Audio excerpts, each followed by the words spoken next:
Hello everyone, welcome to SMA Mitra. तो आज आपकी मुलाकात हेल्थ केयर सेक्टर से जुड़ी हुई एक कंपनी से करवाने जा रहे हैं। हमारे साथ है एबी हॉस्पिटल के managing director doctor Saurabh Bagi साहब। डॉक्टर साहब, thank you for your time and welcome to the show. Thank you Dhaval ji, thank you. तो सर, सबसे पहले तो शुरुआत करते कंपनी के नाम से। तो प्लीज आप ये बताएं कंपनी का नाम कैसे पड़ा और उसके पीछे की कुछ कहानी। श्योर। कंपनी का नाम एक्चुअली है ABH health Care Limited. ABH actually stands for Anil Bagi hospital. The hospital was founded back in 1985 by the name Bagi hospital. मेरा लास्ट नेम बागी है। बागी एक तकिया कलाम है। मेरे ग्रेट ग्रैंडफादर एक जर्नलिस्ट थे और एक फ्रीडम फाइटर थे ब्रिटिश टाइम के। तो उस टाइम पे जो लिखते थे तो उन्होंने अपना तकिया कलाम बागी लिखा था, which is the other word for revolutionary. तो that name continued in in in our family. 1985 में मेरे फादर, एक्चुअली 1981 में मेरे फादर ने अपनी MD मेडिसिन ख़त्म की थी और मेरी मदर ने भी अपनी गायनेकोलॉजी ख़त्म करके फिरोजपुर आए थे। तो उन्होंने 1985 में ये हॉस्पिटल खोला था। इस एरिया का ये प्रोबेबली सबसे पुराना हॉस्पिटल है। 1985 में उन्होंने हॉस्पिटल खोला था, बागी हॉस्पिटल। मेरे फादर के छोटे ब्रदर थे, उनका नाम था डॉक्टर अनिल बागी। डॉक्टर अनिल बागी ने अपनी मेडिकल एजुकेशन ख़त्म की थी just after this hospital opened. तो 1985 में, इफ़ यू रिमेंबर, पंजाब का माहौल अच्छा नहीं था। There was a lot of terrorist like activities going on. उस टाइम पे हमें हमारी फैमिली को थ्रेट थी with with from some elements. तो उस टाइम के ऊपर मेरे फादर एक दिन हॉस्पिटल में नहीं थे। On December 22nd, it was a cold morning और मेरे father, it was a Sunday, तो my father was not in the hospital. जबकि उनके छोटे ब्रदर मेरे चाचा जी डॉक्टर अनिल बागी हॉस्पिटल के अंदर थे। तो उस टाइम पे दो टेररिस्ट ने आके उनको गोली मार दी and he died because of that. तो we so my father ended up changing the name of Bagi Hospital to Anil Bagi Memorial Hospital in his memory. Over a period of time, that memorial was dropped because the name kind of became long and people started calling it Anil Bagi Hospital, and that is, it was adopted over the next 30 to 40 years of its existence. मैं अपनी थोड़ी सी background बता देता हूँ। मैंने medical education यहाँ पे 2008 में अमृतसर से कंप्लीट किया and I move to the US back in 2009. I trained in medicine and then in cardiology, and I worked in the US for about 5 6 years before I came back to India in 2020. तो 2020 से मैं ये hospital संभाल रहा हूँ। जब मैं वापस आया था तो ये hospital about 30 beds primary care setup था। 4 से 5 डिपार्टमेंट थे और अबाउट 5 डॉक्टर्स थे। आज हम इस एरिया के, पंजाब के इस एरिया के सबसे बड़े हेल्थ केयर प्रोवाइडर हैं। We are over 150 beds today. We we offer over 25 departments और हमारी 30+ डॉक्टर टीम है, along with over 300 support staff. In the surrounding 60 kilometer area, we are the largest healthcare provider. We serve, हम 5 districts को यहाँ पे health care सर्व करते हैं। तो हमने 5 6 साल में, जब से मैं वापस आया हूँ, तो हमने 500% ग्रोथ कर ली है। And now we are going for the IPO।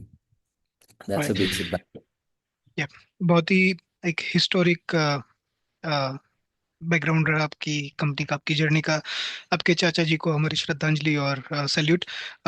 Sir, जैसे आपने बताया कि 150 बेड की आपकी सुपर स्पेशलिटी हॉस्पिटल है, राइट? तो कुछ की डिपार्टमेंट जहाँ पे ज्यादा अट्रैक्शन दिखता है उसके बारे में अगर आप बता पाए। Sure. Our core or a backbone is emergency medicine and critical care. We are located in a periphery of Punjab. Although ये area बहुत बड़ा है, this is an agriculture dominant microeconomy. तो एरिया बहुत बड़ा है, लोग बहुत हैं, बट हेल्थ केयर का एक्सेस बहुत बहुत रिस्ट्रिक्टेड है, बहुत पुअर है। एंड वैसे भी इनकम लेवल्स मॉडेस्ट हैं, तो people are not very educated about their health care, and that is why a lot of people who are coming to us are sick. Things that could have been treated at an early stage, वो बहुत late stage के ऊपर आके हमारे पास आते हैं। इसकी वजह से हमारा काफ़ी पेशेंट बेस ऐसा है जो सिक आता है, and which who are nearing death when they come to the hospital. तो that also forms, therefore it forms forms the backbone or of our hospital. If you look at from the revenue standpoint, जो critical care ICU patients हैं, ICU care है, वो हमारी major driver है growth की।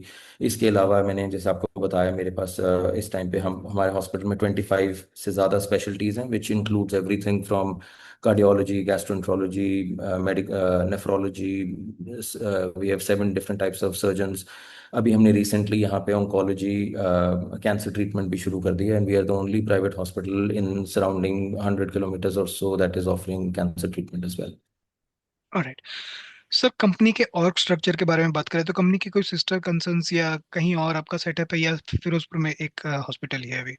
ये हमारे पास दो होली ओन्ड सब्सिडरीज हैं। एक ABH क्लिनिक्स नाम से हमने रिसेंटली शुरू की थी, which with the aim to establish outreach clinics so that access to these to our patient population can be eased out, ताकि आराम से जहाँ जहाँ पे ज़्यादा पेशेंट पॉपुलेशन वहाँ पे हम अपनी क्लिनिक्स खोल लें। तो we have started one of them last year, तो उसके ऊपर वर्क चल रहा है। Second is something called five creeks health care, which is also our ABH की ओन सब्सिडरी है।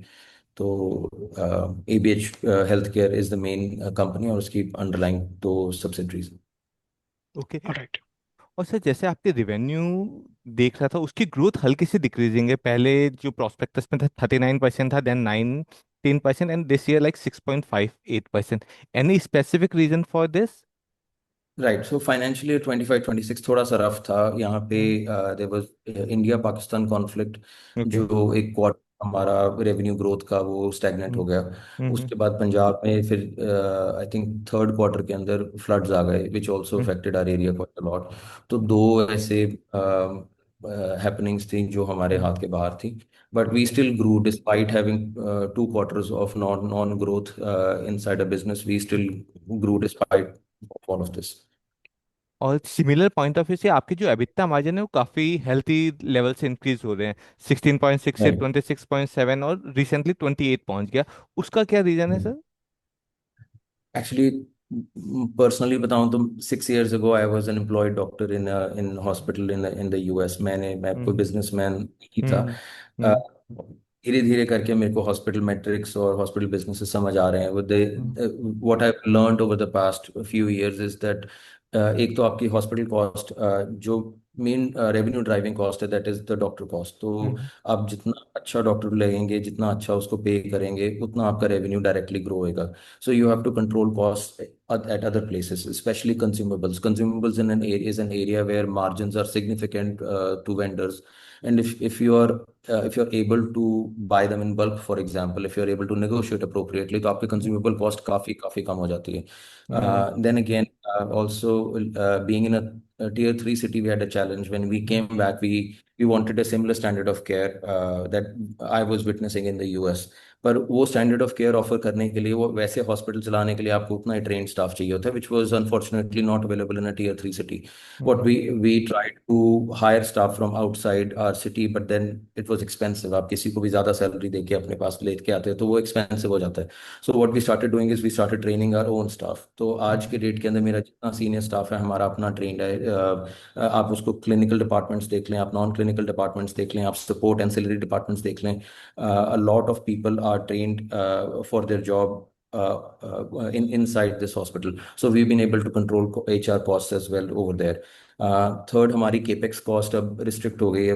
मतलब हमारे पास और कैपिटल एक्सपेंडिचर नहीं करने की जरूरत है। As we are expanding in beds, the amount needed to add more beds, for example हमारे current premises में about 50 beds अभी और add हो सकते हैं, and we can add those beds at a cost of 1.5 to 2 lakhs per bed, whereas in the start when the infrastructure was not as good, we had to build like a civil structure, तो उस time पे capex बहुत ज़्यादा थी।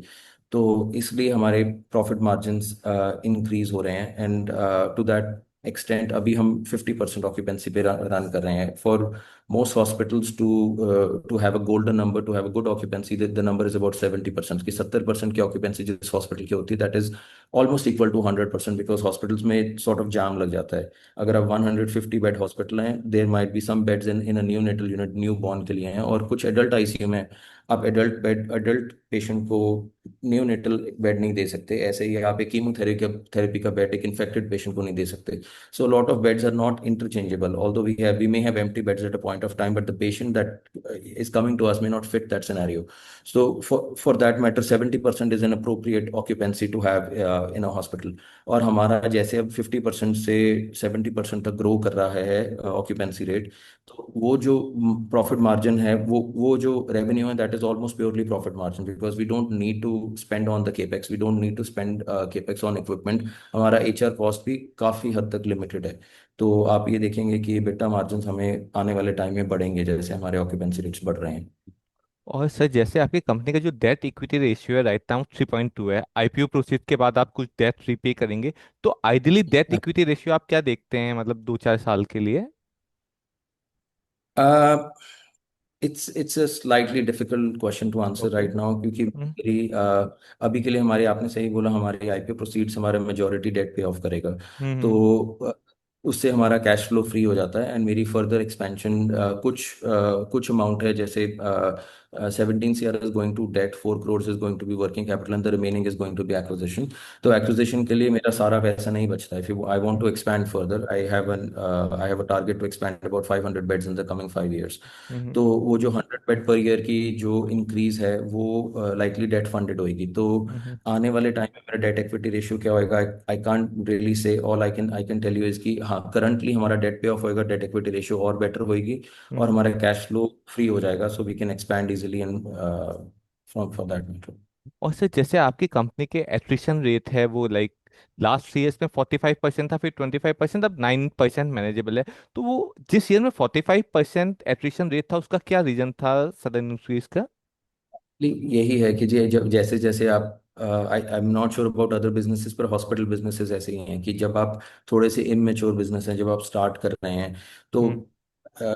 Primary जो जो clinical लोग हैं, जो आपका डॉक्टर है for hmm. Example, he not only wants money, he wants a lot of patients as well. उसको हम्म। जितना पैसा पसंद है, उसको उतना प्रोफेशनल सेटिस्फेक्शन चाहिए। तो हम्म। You can pay some more and get them hired into your system, but until you are able to offer the person a professional satisfaction, वो आपके पास नहीं रुकेगा। हम्म। When we are growing, we are still growing with the target that we'll have more patients, but when we are a smaller setup, तो उस time के ऊपर iteration high रहता है, because people are usually want to be bound to a smaller setup only for a small length of time. And hmm. as you continue now, we are as I said, we are the largest hospital in the area. Now we have a name in our community, we have a name in our state. तो अब हमारे पास जो vacancies हैं, किसी doctor की vacancy create होती है, now there are like 20x the application. अगर एक पोजीशन है तो उसके लिए 20 applications are to join us. And of hmm. Course now we can dictate कि हमने कितनी देर उस डॉक्टर को मिनिमम कॉन्ट्रैक्ट देना है। हम्म। पहले मिनिमम कॉन्ट्रैक्ट्स छोटे होते थे, अब मिनिमम कॉन्ट्रैक्ट्स लंबे हो गए हैं, like binding agreements. So hmm. that will decrease our attrition rate even as we go into the future, and that is also good for the patient population, because finally we are trying to save human lives। तो हम्म। जितना एक doctor एक community में रुकता है, जितनी उसकी attachment उसी कम्युनिटी में हो जाती है, तो उतना पेशेंट उसको ट्रस्ट करने लग जाता है, और उतना हेल्थ केयर आउटकम्स बेटर होते हैं। तो हम्म। फ्यूचर के अंदर ग्रोइंग भी, हम मेरा हमेशा टारगेट रहता है कि I should hire a person who is willing to stay with me for the long term, because then my community, my people, the people that I am serving are able to depend on these doctors in the future. और sir जैसे आपके जो promoter background में आप cardiologist specialist भी हैं, neurologist भी हैं, तो मैं जो रिवेन्यू नहीं, शेयर सॉरी। सॉरी, हाँ हाँ। Sorry, I may mistook that. तो मेरी वाइफ न्यूरोलॉजिस्ट है, वो भी हाँ यूएस ट्रेंड है। हाँ हाँ। मैं खुद कार्डियोलॉजिस्ट हूँ। आई हाँ जस्ट हाँ वांटेड हाँ टू करेक्ट। हाँ यस। तो सॉरी। जैसे आप सीनियर लोग कार्डियोलॉजिस्ट एंड न्यूरोलॉजिस्ट हैं, तो जो revenue share cardiology and neurology है वो लास्ट 3 ईयर्स में थोड़ा सा डिक्रीज हो रहा था, उसका कोई स्पेसिफिक रीजन, ये लाइक बिजनेस के ऊपर ही है? नहीं नहीं, सो ऐसे होता है कि जैसे I am not the only cardiologist in the hospital, I have another intervention cardiologist, so lot of share is booked on his name hmm. At the time. और ऐसे ही जैसे मेरी वाइफ न्यूरोलॉजिस्ट है, ऐसे हमारे हमारे न्यूरोसर्जन भी हैं। Hmm. So it it depends. Neurosurgeon थोड़ा सा, जब चर्न रेट होता है, उनका कॉन्ट्रैक्ट लास्ट ईयर खत्म हुआ, तो थोड़ा सा उनका पेशेंट डिक्लाइन करता है जो न्यूरोसर्जन का था, okay. and then it will pick up again. So it is sort of a seasonal, जैसे that is where the attrition rate comes in, right? कि आप जितना एक डॉक्टर को अपने सिस्टम में रख सकते हैं, उतना आपका रेवेन्यू, उतना पेशेंट उनके साथ बंधा रहता है, उतना रेवेन्यू आपका और स्लोली इंक्रीज करता रहता है। तो that is a future target as well. Okay. Right. Sir इसी पॉइंट को थोड़ा सा और कंटिन्यू करता हूँ। जनरली ये टियर 3 टियर 4 टाउन हॉस्पिटल्स में हमने देखा है कि जो प्रमोटर है वो एक क्वालिटी सर्विस, जैसे आपने भी बताया आगे, राइट, क्वालिटी सर्विस प्रोवाइड करना चाहता है, लेकिन that comes with a price point. और वहाँ का जो पॉपुलेशन है, या तो उस प्राइस पॉइंट को वो मतलब अफोर्ड नहीं कर पाता, या फिर वो सोचते हैं कि अगर मुझे ये प्राइस पॉइंट देना है तो मैं क्यों ना T1 T2 में चला जाऊं, राइट। तो ये चैलेंज आप ऑपरेशनल लेवल पे देखते हैं कि जैसे ये हाई मतलब जो बड़े वैल्यू वाली जो सर्जरीज होती है उसके लिए पेशेंट आपके यहाँ पे ना जाके चंडीगढ़ हो गया, अमृतसर हो गया, या दिल्ली हो गया, वहां पे चला जाए इनिशियल में भी कुछ ट्रीटमेंट आपके पास करवाए और उसके बाद फिर कहीं और चला जाए। तो आप इसके ना इस आंसर के दो पार्ट्स हैं। If you are so if you basically look at health care, there are two basic division. There is a from a billing stand point कि जी। एक पैकेज पेशेंट है। Package patient is as your saying, किसी ने एक अपना knee replacement करवाना है, versus एक एक ओपन बिलिंग है, विच मीन्स कि एक पेशेंट आया जो इसको निमोनिया था और वो आईसीयू में आके एडमिट हो गया, which is being charge per day, पर करेक्ट। सर्विस बेसिस पर जो चार्ज हो रहा है। तो हमें टीयर 3 सिटी में रह के इलेक्टिव जो प्रोसीजरल मैनेजमेंट है जो इलेक्टिव हो रही है, कि knee replacement is a good example where a person, an educated person who is having a good insurance will shop around, कि वो फिरोजपुर से जाके वो फॉर एग्जांपल चंडीगढ़ जाएगा, फॉर दैट मैटर दिल्ली जाएगा, to make sure he tries to get the best services that is available to him in his mind. Best right. services are, we are also providing standard of care, but it is somebody's satisfaction. तो yes, living in a tier 3 city हम वो challenge तो जरूर face करते हैं, where we are saying कि जी we are offering the same amount of treatment, but the person who has, for that matter, private insurance would try and move to a different city or to a higher center की जो फिरोजपुर का है वो चंडीगढ़ जाएगा, चंडीगढ़ वाला दिल्ली जाएगा, दिल्ली वाला बॉम्बे जाएगा, and they will try and shop around. But I think one, that is pan India. Second, our insurance penetration is still very poor. And I think this is pan India. Correct. If you just look at it at our area that we are serving, the insurance penetration is somewhere between 5 to 7%. So although yes, we are talking about a package patient who's doing elective surgery, the number of patients that are actually doing it is very small, क्योंकि actually insurance हम India के अंदर कम है और इतने नहीं है लोगों के पास। What we are able to provide is that जो जो जैसे मैंने स्टार्ट के अंदर बोला कि our our critical care is like the backbone of our hospital. Right. तो जो लाइफ सेविंग ट्रीटमेंट है, you don't have time to shop around. तो that is where a cost effective affordable standard of care treatment is of the benefit of the people that we are serving, कि वो उनको पैसे भी इतने ज्यादा नहीं खर्चने पड़ते। That is indicated by ARPOB, the average revenue per occupied bed that we offering. Our mortality rate is below 3%. That means we are able to save over 97% of the patients that are coming to us, and we are still able to provide it at a very cheap cost. So the notion that the accessible healthcare, which is cheap and of a good standard, cannot exist is actually false, especially if we work with most of the insurance companies available, including the low cost government insurances that are available to us. The point is that you keep a price point where it does not become a hindrance for the masses to come into your hospital. We are the largest population, most populated country in the world. So for that matter, human body is the same. Even if a person, for that matter, is a very rich person or a very poor person, the human body works in the same way. तो उसको जो एक poor person है उसको भी वही treatment चाहिए जो एक रिच आदमी को चाहिए। Our anatomy doesn't change. So if we are able to provide a low barrier of entry to a person who has a similar disease, we certainly have access to a lot of clients, for that matter, who are willing to come to us because the price points are low. And also we are empaneled with all insurances, for that matter, Ayushman Bharat as well, which if you compare to private insurances, offer a very low per bill cost to us. Right.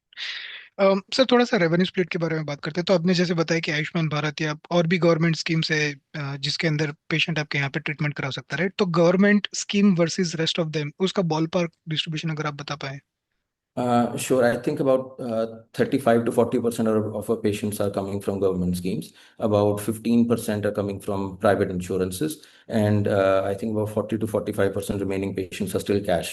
That again speaks to you as कि हमारा जो billing model है, हमारा जो accessible care model है, it is still attracting majority of cash paying patients. अगर आप सिर्फ नंबर देखेंगे तो almost 45%, 50% patients still coming to us are uninsured patients who have to pay cash upfront. Right. Sir, थोड़ा सा हॉस्पिटल और आपके हॉस्पिटल के बारे में स्पेसिफिकली रिस्क के बारे में बात करते हैं, तो क्या क्या रिस्क आप इस सेक्टर को लेके देखते हैं या आपकी हॉस्पिटल को ले देखते हैं, और उसके लिए आप कैसे मिटिगेट करते हैं? सो अगर मैं अपने सिर्फ हॉस्पिटल के बारे में बात करूं, जो जो मेजर चैलेंज घूम फिर के हम वहीं पे आ जाते हैं कि इनकम लेवल्स मॉडेस्ट हैं, एक टीयर 3 सिटी है, एक कैश पेइंग पेशेंट है यहाँ पे, इंश्योरेंस पेनिट्रेशन पुअर है। तो जो एआर पॉब है पर रेवेन्यू, ऑक्यूपाइड बेड पर रेवेन्यू है, that is restricted because majority patients हमारे कैश पेइंग है। इंश्योरेंस पेनिट्रेशन पुअर है, एजुकेशन लेवल्स कम हैं, तो इसलिए वो टाइम पे नहीं आते, ना ही प्राइवेट इंश्योरेंस लेके रखते हैं। ये ये ये चैलेंज है टीयर 3 सिटीज के अंदर। But I think specially covid के बाद people have started to buy more insurances and we are slowly seeing an uptrend in our private insured patients. So that also speaks that this is an opportunity to grow in this area. Okay, as more people in our community become insured, the better it is overall for our business, because ARPOB of an insured patient is higher than a cash paying patient.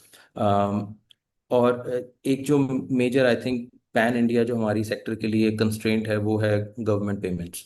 Government payments are delayed, and that that causes a pressure on your free cash, on your cash flow. So that is something I think every hospital faces. It's not only me. Right. Sir, आपने एक दो बार air pop के बारे में जिक्र भी किया। क्या आप कंफर्टेबल है नंबर बताने के लिए कि आपकी So हम एयर पॉप currently कितने हैं? FY 25-26 में our ARPOB was about 20,000. So okay.